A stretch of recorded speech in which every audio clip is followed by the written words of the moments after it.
सोच रहा था कि जब योगा ख़त्म होता है तो हमारे बहुत से साथी जो हैं वो फुटबॉल खेलने में लग जाते हैं। मैं आप लोगों से हमेशा, आपको याद है, यही कहता हूं कि पहले उसकी प्रैक्टिस करो। और प्रैक्टिस से पहले, क्योंकि ये एक लिहाज से बड़ी ही खौफनाक किस्म की गेम है। एक तो इसमें इंसान इंजरीज से बड़ा प्रोन रहता है। क्रूशिएट इंटीरियर और पोस्टीरियर क्रूशिएट लिगामेंट्स जो हैं उनके रप्चर होने के बड़े चांसेस हैं। और ख़ास तौर पे जिस एज में हमारे भाई बिल्कुल ब्लाइंडली खेल रहे हैं, इसके अलावा मेनिस्कस के टीयर होने के, क्योंकि इसमें लोग एकदम स्प्रिंट करते करते डॉज करने के लिए जिस सेकंड में रुकते हैं तो होता क्या है, हमारी टांग को जो उठा के आगे लाता है एक मसल वो है ये जो क्रूशिएट लिगामेंट्स का मैं जिक्र कर रहा हूँ, और एक पाँव को पीछे लेके जाता है, एक आगे लेके आता है। दो पट्टे होते हैं ये घुटने की बैक पे क्रॉस हुए होते हैं। जब आप सडन रुकते हैं तो चूँकि आप वो अब 20 साल के 22-24 साल के लोग नहीं हैं, उनको बेइंतहा कड़ी एक्सरसाइजेस कराई जाती हैं। मेडिकली उनके बड़े टेस्ट होते हैं और बड़ा ध्यान रखा जाता है। फिर भी आपने अक्सर देखा होगा या कई मरतबा सुना होगा कि किसी न किसी मुल्क के फुटबॉलर अचानक गिरे और वहीं पे सडन डेथ हो गई। कई लोगों ने देखा होगा उसकी, हालांकि उनको बड़ा चेक किया जाता है, लेकिन फिर भी ये काम हो जाया करता है। और ये इसके होने के चांसेस क्यों होते हैं कि हमारी जो हार्ट की इंटरनल वॉल्स हैं, जब वो थिक हो जाती हैं, जब वॉल्स थिक हो जाती हैं, हाइपरट्रॉफिड हार्ट उसे कहा जाता है, तो सडन उनकी थिकनेस से, यानी अगर आपको बहुत ऐसी ड्रिल्स करते हैं, बड़ा स्प्रिंट करते हैं या एथलीट हैं कोई बड़े ज़बरदस्त, इसके साथ साथ भी उस वजह से भी हो सकती है। और फिर कुछ ख़ानदानों में प्रिवेल करती है चीज़ें जिसे कंजेनिटल हार्ट या फिर जेनेटिक हम रीजनिंग कह सकते हैं, जिसका पहले से किसी को नहीं पता। और हमारे यहाँ बदकिस्मती से कोई बंदा कभी भी तैयार नहीं होता अपने टेस्ट वेस्ट कराने पे। तो ये चीज़ें खुदा न खास्ता सडन उसमें ये नहीं होता कि छाती में पेन आ गया तो बंदा साइड से बैठ गए। हाइपरट्रॉफिड हार्ट की सूरत में इंसान सडन गिरता और वो गिरते ही ख़त्म हो चुका होता है, उसमें कोई टाइम नहीं लगता, कोई मेडिकल हेल्प की नौबत ही नहीं आने पाती। तो आप प्लीज़ उसको रूल आउट करने के लिए मैं आपको 2 टेस्ट बता देता हूँ, वो करवा लें। इतने महंगे नहीं हैं, आप 30 से 40 हज़ार के खाने फैमिलियों के साथ जाके खा लेते हैं, तकरीबन 4-5 हज़ार रुपया सिर्फ आपका लगेगा। आप अपना एको टेस्ट करवा लें। एको टेस्ट एक किस्म का अल्ट्रासाउंड होता है, और एक ECG करा लें। आपको बड़ी हद तक आपकी अंदर की सूरत हाल का पता लग जाएगा।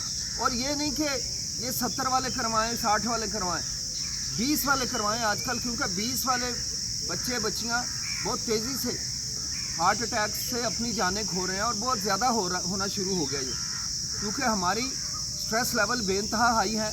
जो हम खाते हैं उसमें इन्फ्लेमेशन बहुत ज़्यादा है, यानी मीठी चीज़ें, चीनी से बनी हुई चीज़ें, फाइबर बड़ा कम हो गया, और कार्बोहाइड्रेट, वो भी सिंपल कार्बोहाइड्रेट बहुत ज़्यादा हो गया। कुछ कम्प्लेक्स कार्बोहाइड्रेट होते हैं जैसे फ्रूट्स में होता है, तो उसमें फाइबर भी होता है, वो आपकी जान फिर भी सेफ रखता है। लेकिन ये जो हम ख़तरनाक काम कर रहे हैं ना, कि इधर से गुजरते हुए यार चलो यार एक कोक की बोतल तो पकड़ाओ, एक यार जूस का डब्बा दे दो, फिर यार इधर से ये आइसक्रीम बड़ी कमाल की है यार, केक हमारे घर में जगह जगह पहुँचे हुए हैं, पेस्ट्रियाँ, ये चीज़ें हमारी सिंपल कार्ब वाली और बेकरी आइटम्स, हमें खामखा ही लत पड़ गई है इन चीज़ों की।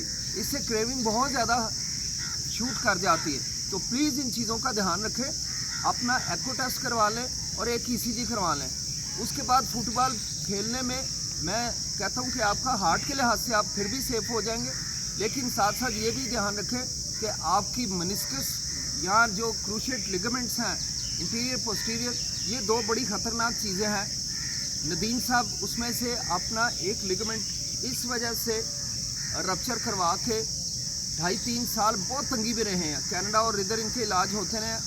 ये सिर्फ इन्होंने ये किया था कि ये कहीं दौड़ रहे थे, हालांकि ज़्यादा तेज़ नहीं दौड़ रहे थे, कि सडन रुके, और सडन रुके जिस्म का वज़न का जो बोझ पड़ा लिगामेंट पे, उससे लिगामेंट टीयर हो गया। जिनसे वैसे ही है ना, ये थोड़ी सी ढलमान, ये हल्की सी, इससे दौड़ के ये नीचे आए और रास्ते में सडन रुके हैं, और रुकने से पूरी बॉडी का वज़न उस लिगामेंट पे पड़ा और वो टीयर हो गया। तो इस तरह हम जब फुटबॉल में मनूवरिंग करते हैं, एकदम सडन डॉजिंग करते हैं, तो आपकी मेनिस्कस भी इसमें बड़ी वल्नरेबल होती है। मैं साथियों से कहूँगा कि इसके लिए अच्छी एक्सरसाइजेज भी करें और अपने आप को एक दफ़ा ये टेस्ट करवा लें। कोई ज़्यादा महंगा नहीं है, आपका 4-5 हज़ार रुपये लगेगा। अपना भी कराएं, अपने सारे बच्चों का भी कराएं। जो बच्चे आपके माशाल्लाह बिल्कुल ठीक है, उन्हें कोई प्रॉब्लम नहीं, एहतियातन करवा लें। ये 5-6 हज़ार का कोई ख़र्चा नहीं, कसम खुदा की। और अपना भी ज़रूर करवाएं, आपको आइडिया हो जाएगा। स्पेशली इजेक्शन फ्रैक्शन एक होती है एक एको में, यानी आपका हार्ट कितना इजेक्ट कर रहा है ब्लड को, बॉडी में कितना सप्लाई कर रहा है, कितने परसेंट। अगर तो वो 60 से 70% करता है तो इसका मतलब है 100% है। दुनिया में कोई इंसान ऐसा नहीं है जिसका 80% भी इजेक्शन फ्रैक्शन हो, या 100 नामुमकिन है। कुछ लोग घबरा जाते हैं कि यार हमारा इजेक्शन फ्रैक्शन तो 60 निकला, 50 निकला, वो बहुत अच्छा है। तो प्लीज़ ये करवाइए। उसके बाद आप कोई भी गेम खेलने में अपने आप को काफ़ी सिक्योर फील करेंगे। खुदा ना सा कोई सडन एमरजेंसी नहीं होगी। मैं आपको डराना नहीं चाहता, लेकिन हमारी एहतियातें ज़्यादा अच्छी हैं। चलिए जी।